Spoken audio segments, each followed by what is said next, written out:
Hello students, this is Guruvinder Singh from A. Xavier's International School Chika. Today I am going to explain you a new topic which is accounting equation for class plus 1 commerce. So let's start the video. So first of all we need to know is what are accounting equations. The fundamental accounting equation, also called the balance sheet equation, represents the relationship between the assets, liabilities and owners equity of a person or business. So basically accounting equation है क्या? जो भी हम balance sheet के अंदर assets या liabilities लेते हैं वो एसेट्स या लाइबिलिटी का इक्वल होना या कैपिटल प्लस जो आउटसाइडर लाइबिलिटीज़ हैं उसका एसेट्स के साथ इक्वल होना, इसको हम अकाउंटिंग इक्वेशन बोलते हैं। इसको हम इजी वे से समझ सकते हैं, जैसे कि सबसे नंबर 1 पे आपने एक चीज़ याद रखनी है हमेशा, assets is equal to capital plus liabilities. यहाँ पे हमारे पास एक बैलेंस शीट दे रखी है। इस बैलेंस शीट में आपको राइट साइड पे एसेट्स मिल जाएंगे और लेफ्ट साइड पे लाइबिलिटीज़ मिल जाएंगी। अब ये एसेट्स और लाइबिलिटीज़ क्या होती हैं इसके बारे में मैंने इससे पहले आपको बता दिया एक वीडियो के अंदर। एक बार फिर से बता देता हूँ, जो भी प्रॉपर्टी होती है बिजनेस की वो एसेट्स होते हैं और जो भी देनदारियाँ होती हैं बिजनेस की वो लाइबिलिटीज़ होती हैं। और जितने भी लाइबिलिटीज़ आप क्रिएट करोगे उतने ही आपके एसेट्स भी क्रिएट होंगे, या फिर ये कह सकते हैं आप एसेट्स को क्रिएट करने के लिए आपको लाइबिलिटीज़ भी क्रिएट करनी होगी। अगर मैं आपको इजी एक एग्जांपल के साथ समझाऊं, फॉर एग्जांपल अगर बिजनेस आपने 30,000 रुपये के साथ शुरू किया है, अगर बिजनेस में आपने 30,000 रुपये कैश लगाई है तो आपकी एक प्रॉपर्टी बढ़ जाएगी 30,000 रुपये। दूसरी ओर आपकी एक लाइबिलिटी भी बढ़ जाएगी 30,000 की एज आ कैपिटल, कि आपने उसको कैपिटल के रूप में बिजनेस में लगा दिया है।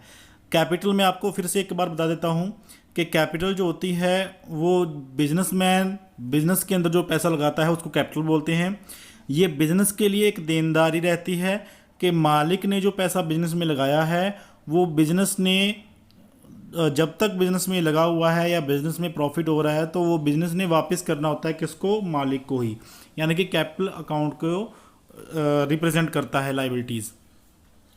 सो अगर आपके पास 20,000 बैंक बैलेंस भी था तो वो भी कैपिटल में ऐड हो जाएगा। इस तरीके से अगर मान लो कि आपने बैंक से लोन लेके एक 50,000 की मशीनरी खरीद ली, तो अगर यहाँ पे मान लो 50,000 की मशीनरी है इस तरफ और 50,000 का ही बैंक लोन इस तरफ आ गया, और अगर बिल्डिंग है 80,000 रुपये की, हो सकता है आपने उधार में 50,000 लिए हों और 30,000 रुपये कैश में आपने बिल्डिंग खरीदी हो। कहने का मतलब ये है कि आपके एसेट्स हमेशा किसके इक्वल रहेंगे? आपकी सारी लाइबिलिटीज़ के इक्वल रहेंगे। So assets is equal to capital plus liabilities, ये आपने हमेशा याद ध्यान में रखनी है। कैपिटल आपको यहाँ पे दे रखी है और लाइबिलिटीज़ जो यहाँ पे प्लस कर रखा है वो ये आउटसाइडर लाइबिलिटीज़ होती हैं। कैपिटल वो पैसा होता है जो बिजनेसमैन ने लगाया है, वो देनदारी होती है जो बिजनेसमैन ने लगाई है, और ये जो अदर लाइबिलिटीज़ हैं आउटसाइडर जिसको लाइबिलिटीज़ बोलते हैं, ये हमने फर्म से या बिजनेस के आउटसाइड से चाहे तो उधार में लेकर के चीज़ें उधार में खरीदी हो सकती हैं या बैंक से लोन लेकर के उस पैसे को अपने बिजनेस में लगा रखा है। तो यहाँ पे जो टोटल लाइबिलिटी साइड है उसमें कैपिटल और आउटसाइडर लाइबिलिटीज़ होती हैं। दूसरी तरफ इस दोनों चीज़ों के इक्वल, यानी इन दोनों का अगर हम प्लस कर देंगे, कैपिटल और आउटसाइड लाइबिलिटी का प्लस कर देंगे, तो ये हमेशा ही किसके इक्वल रहेगी? टोटल एसेट्स के इक्वल रहेगी। तो इक्वेशन आपने हमेशा याद रखनी है, assets is equal to capital plus liabilities.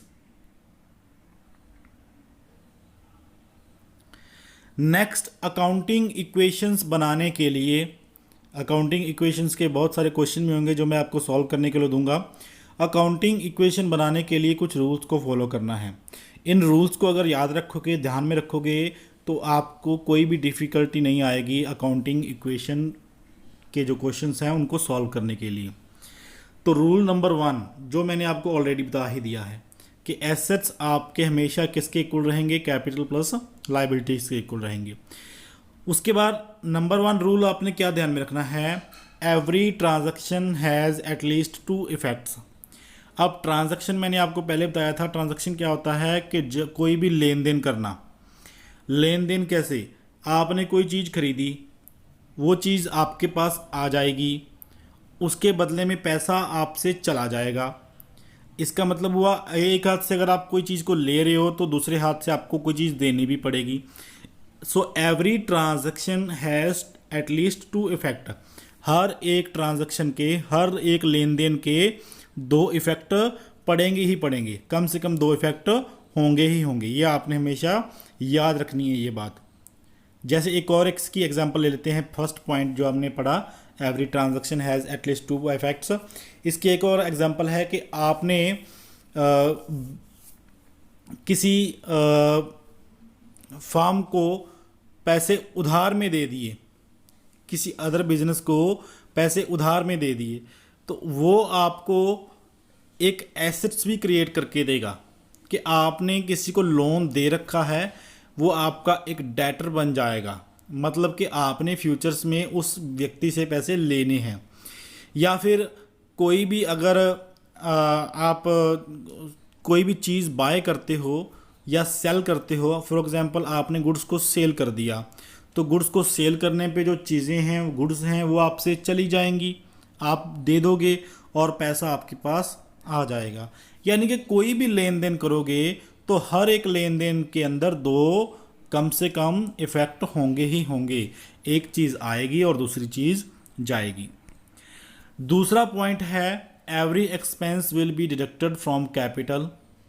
सो जो भी आपका एक्सपेंस होगा, चाहे वो आप रेंट पे कर रहे हो, चाहे आप सैलरी पे कर रहे हो, चाहे आपको कहीं से लॉस हो गया किसी तरीके का, सो अगर कोई भी एक्सपेंस आपका हो रहा है तो वो आपने कहाँ से माइनस करना है, कैपिटल से माइनस करना है। और इसके आगे भी कुछ लिख रखा है, every income will be added in capital. अगर एक्सपेंस डिडक्ट किया जाएगा कैपिटल से तो इनकम भी क्या की जाएगी, प्लस की जाएगी। सो कैपिटल में जब भी आपको इनकम होगी वो क्या करेंगे, प्लस करेंगे। अब यहाँ पे एक बात और बता देता हूँ आपको, कैपिटल मैंने आपको पहले बता दिया कि जो बिजनेसमैन ने, मालिक ने पैसा लगा रखा है उसको हम कैपिटल नाम से जानेंगे। अब अगर कोई लॉस होगा तो उसको किसको झेलना है, मालिक को। और अगर कोई प्रॉफिट होगा तो वो कौन हासिल करेगा, मालिक हासिल करेगा। इसीलिए जो भी लॉस होगा या जो भी खर्चा होगा वो कैपिटल में से माइनस किया जाएगा, और जो भी इनकम या प्रॉफिट होगा वो प्रॉफिट या इनकम कैपिटल में ही प्लस किया जाएगा। ठीक है। अब तीसरा रूल है यहाँ पे, every equation should always be match. So every equation जो होती है वो हमेशा मैच करनी चाहिए। जैसे कि एसेट्स हमेशा आपके किसके इक्वल रहेंगे, कैपिटल प्लस लाइबिलिटीज़ के इक्वल रहेंगे। वाइज कर लेते हैं, नंबर 1 पे एसेट्स आपके हमेशा इक्वल रहेंगे कैपिटल प्लस लाइबिलिटीज़ के। कैपिटल यानी कि लाइबिलिटी साइड जो है वो आपकी एसेट साइज के इक्वल रहेगी। या फिर अगर आपने एसेट्स को फाइंड करना है तो कैपिटल में आप लाइबिलिटीज़ को प्लस कर दीजिए। उसके बाद हर एक लेन देन, हर every transaction has at least 2 effects. अगर आप कोई चीज़ खरीद रहे हो, बाय कर रहे हो, तो वो आपके पास आ जाएगी और पैसा चला जाएगा। और अगर आप कोई चीज़ सेल कर रहे हो तो पैसे आ जाएंगे और वो जो सामान है वो चला जाएगा। Every expense will be deducted from capital. जो आपका खर्चा होगा, एक्सपेंस होगा, वो आपकी कैपिटल में से माइनस किया जाएगा। और every income will be added in capital, और कैपिटल के अंदर इनकम या प्रॉफिट को ऐड किया जाएगा। और every equation should be always match. So हर एक ऐसी जो इक्वेशन है आपकी वो मैच होनी चाहिए। जब भी आप कोई भी लेन देन करोगे तो आपके एसेट्स आपकी लाइबिलिटी साइड के हमेशा इक्वल रहेंगे। तो इसका एक इलिस्ट्रेशन ले लेते हैं, इलिस्ट्रेशन से सॉल्व कर लेते हैं इसको हम। सो इलिस्ट्रेशन नंबर 1 है, यह आपकी बुक में अनसॉल्व्ड क्वेश्चन है। सो आप देख सकते हो अपनी बुक के अंदर जो अकाउंटिंग इक्वेशन वाला चैप्टर है उसके अंदर जो फर्स्ट अनसॉल्व्ड क्वेश्चन होगा वो है, Sandeep started business with cash ₹1 lakh. So Sandeep ने बिजनेस स्टार्ट किया है 1 लाख रुपए के साथ। सो 1 लाख रुपया क्या हो रहा है, बिजनेस के अंदर आ रहा है। अब आप उस 1 लाख रुपए से चाहे बिल्डिंग खरीदो, चाहे लैंड खरीदो, चाहे कोई भी प्रॉपर्टी खरीदो, लेकिन हाल टाइम जब बिजनेस स्टार्ट किया है तो वो पैसा बिजनेस में ही रहेगा। यानी कि बिजनेस में पैसा आ गया कितना, 1 लाख रुपए। साथ के साथ अगर बिजनेस में पैसा आया है तो एक व्यक्ति ऐसा है जिसने बिजनेस में वो पैसा दिया है। अब वो व्यक्ति कौन है, बिजनेस का मालिक।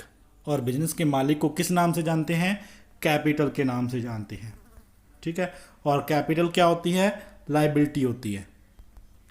ठीक है, तो अब इक्वेशन देखेंगे, इक्वेशन के अंदर हमने इसको किस तरीके से सॉल्व करना है।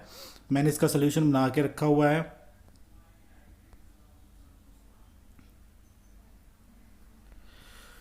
इस तरीके से हमने अकाउंटिंग इक्वेशन का पूरा चार्ट तैयार करना है।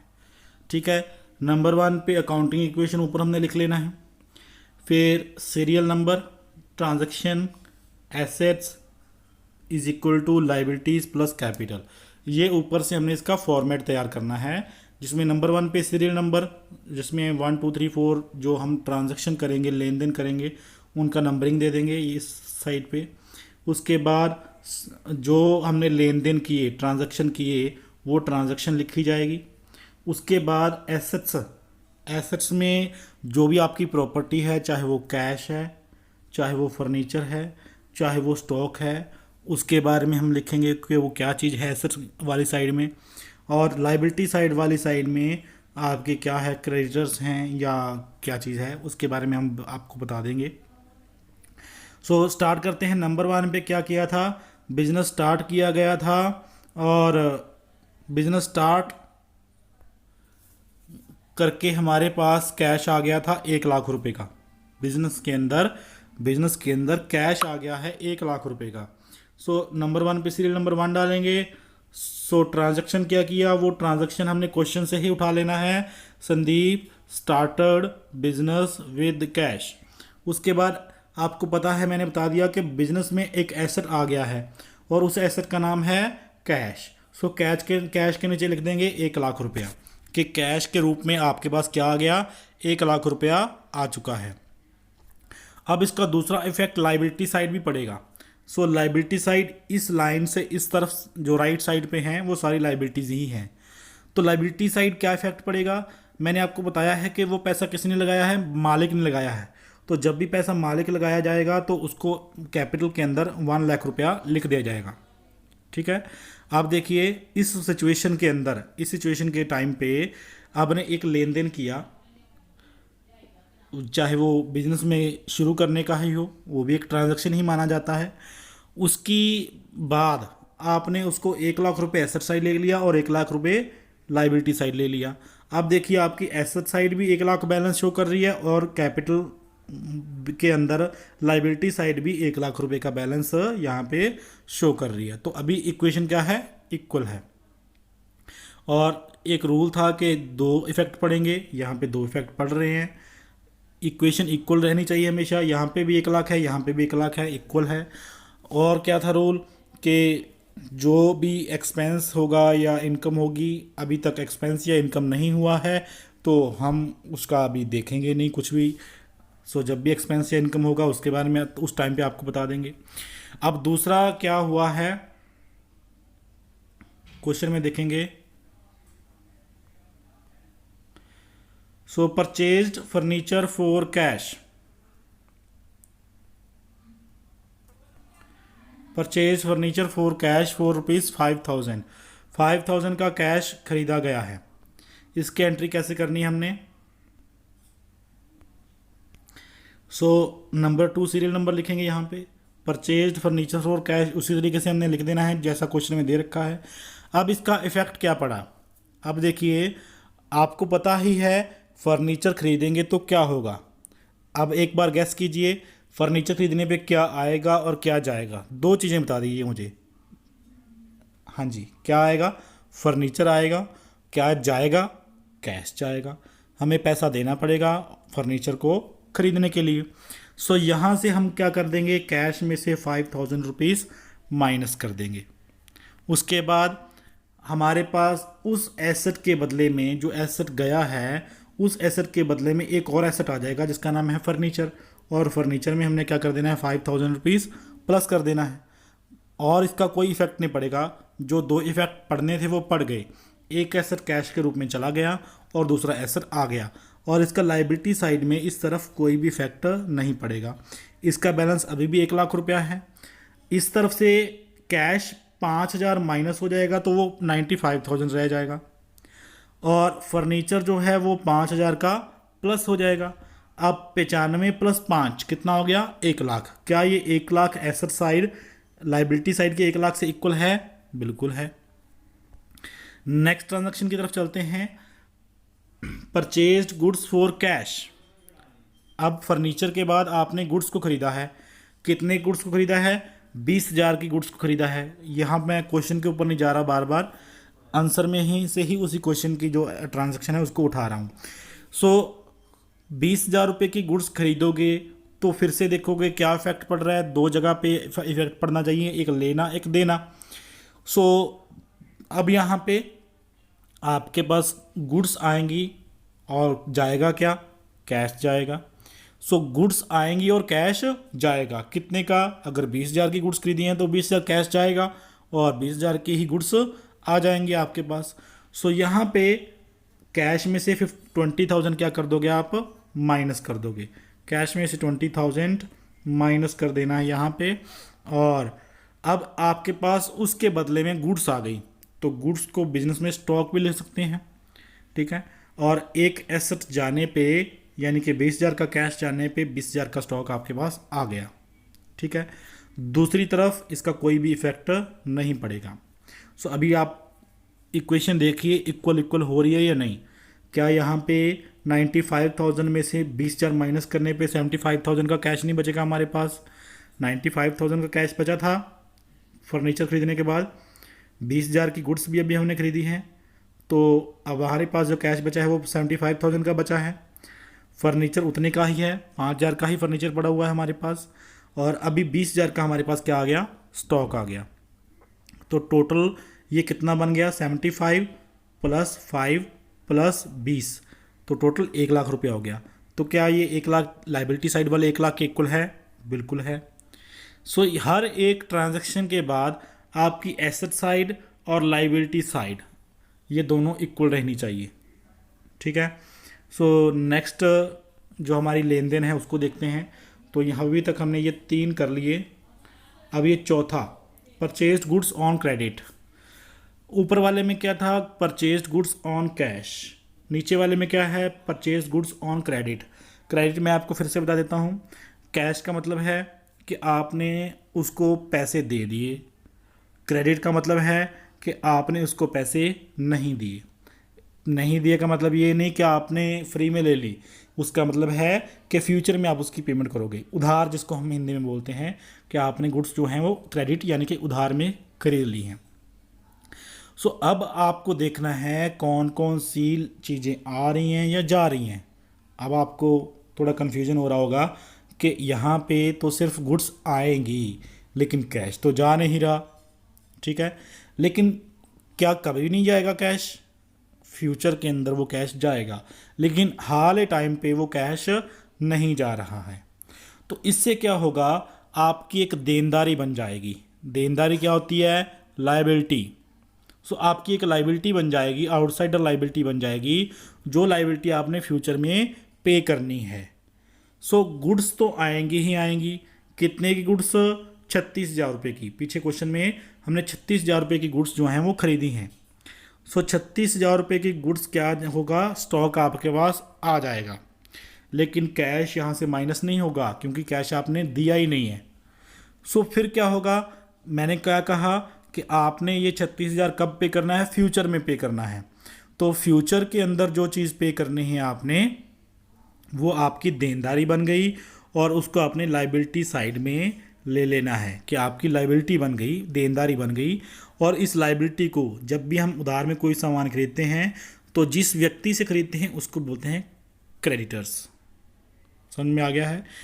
जिस व्यक्ति से आप उधार में कोई सामान खरीदोगे उसको बोलते हैं क्रेडिटर्स। क्रेडिटर्स का मतलब होता है लेनदार।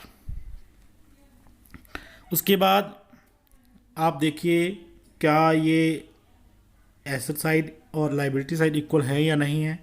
देखिए 75,000 का कैश हमारे पास पड़ा हुआ है, क्योंकि इस ट्रांजैक्शन के बाद कैश ना तो आया ना गया, 75 का ही रहेगा। फर्नीचर भी उस 5,000 का पड़ा हुआ है, और 20,000 का पहले था स्टॉक, और 36,000 का अब है, तो टोटल 56,000 का स्टॉक हो गया अब आपके पास। 56 + 5 + 75, तो टोटल आपके पास 1,36,000 रुपये कैसे हो गए, क्योंकि 36,000 रुपये का स्टॉक आपने अभी खरीद लिया है, जिसके साथ आपका 1,36,000 रुपये का एसेट हो गया। तो लाइबिलिटीज़ कितने की हैं, 1,00,000 + 36, तो लाइबिलिटीज़ भी 1,36,000 रुपये की हैं। इसका मतलब हम क्वेश्चन के बिल्कुल ठीक जा रहे हैं। हाँ जी, तो अभी तक हमने 1 2 3 4 ट्रांजेक्शन कर लिए हैं। अब आता है रेंट पेड।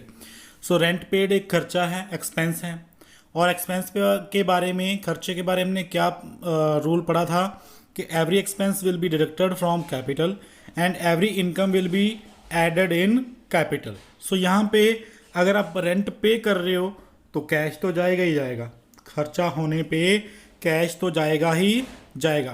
तो 700 रुपये यहाँ से जो खर्चा हो रहा है रेंट पेड का, वो आपने कैश में से माइनस कर देना है, और इसको माइनस और कहाँ से करना है, deducted will be deducted from capital. So capital से भी इसको माइनस कर देना है 700 को। सो इस तरीके से 75,000 में से 700 निकाल दोगे तो 74,300 का कैश बच गया। 5,000 का फर्नीचर पड़ा हुआ है, 56,000 का स्टॉक पड़ा हुआ है। दूसरी साइड अगर हम बात करें तो 36,000 के क्रेडिटर हैं जिनसे उधार सामान लिया था, उनको पैसा देने वाला बचा हुआ है, और जो आपकी कैपिटल है वो 700 माइनस करने के बाद, 1,00,000 में से 700 माइनस करने के बाद 99,300 रह गई है। अब पहले वाली इक्वेशन से 700 इधर से माइनस हो गया, 700 इधर से माइनस हो गया, क्या अभी भी उतना ही बचा हुआ है, इक्वल बचा हुआ है। 1,36 इस तरफ था, 1,36 इस तरफ था, दोनों में से 700 माइनस हो जाएगा, तो यानी कि अभी भी आपके एसेट्स और लाइबिलिटीज इक्वल ही हैं। नेक्स्ट क्या है आपके पास, 6 point, goods cost ₹40,000 sold at a profit of 20%। तो 40,000 की गुड्स जो आपने खरीदी थी, यहाँ से टोटल आपके पास 56,000 का स्टॉक पड़ा हुआ है गुड्स का। उसमें से कितने की गुड्स बेच रहे हो, 40,000 की गुड्स को बेच रहे हो। सो कितने कॉस्ट वाली गुड्स को बेच रहे हो, 40,000 वाली गुड्स को बेच रहे हो, ठीक है। सो 56 में से 40,000 की गुड्स बेच दी एट अ प्रॉफिट ऑफ 20%। अब 40,000 का 20% आपने प्रॉफिट फाइंड कर लेना है कि 40,000 के ऊपर 20% कितना प्रॉफिट होगा।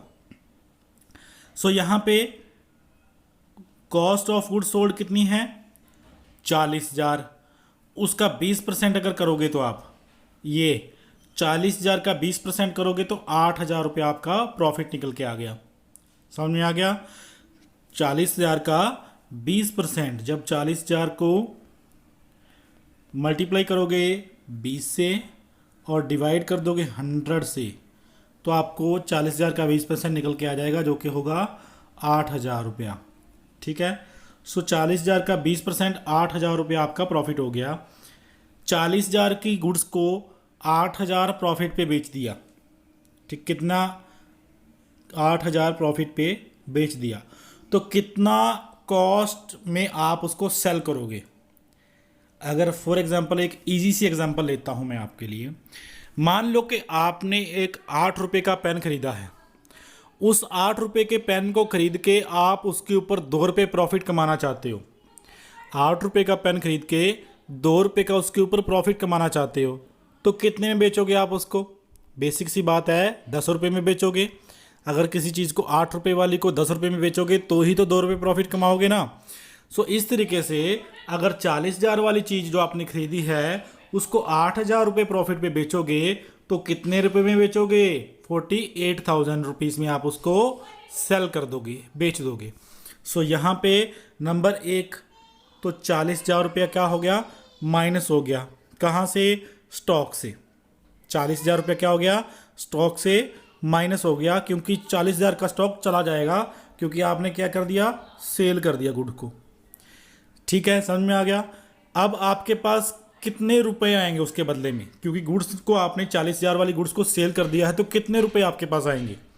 जाहिर सी बात है आप 40,000 तो लोगे नहीं, प्रॉफिट समेत ही लोगे, तो जैसे हमने फाइंड किया कि 48,000 सेलिंग प्राइस है आपका, तो कितने रुपए मिल जाएंगे आपको? 48,000 रुपये मिल जाएंगे।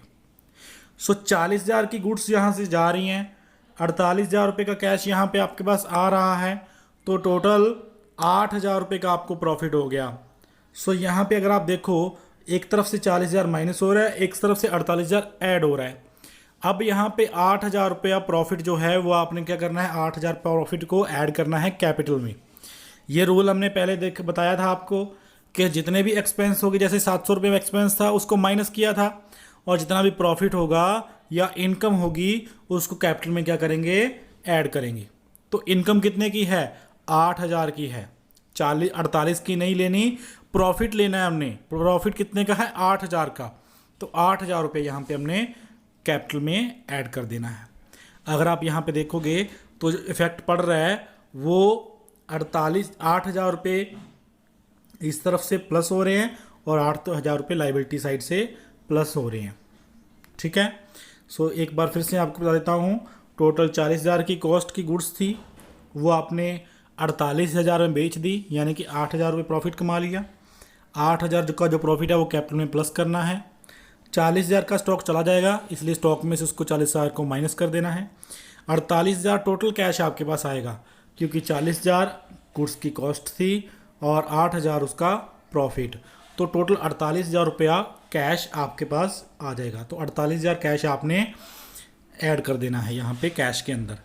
तो अभी जो नई इक्वेशन बनेगी, 1,22,300 का कैश हो जाएगा आपके पास। 1,74,300 में 48,000 प्लस कर दोगे तो 1,22,300 का कैश आपके पास पड़ा हुआ है। 5,000 का फर्नीचर पड़ा हुआ है। 56,000 में से 40,000 का स्टॉक चला गया, सेल कर दिया, तो बाकी का स्टॉक कितने का बचा हुआ है? 16,000 रुपये का।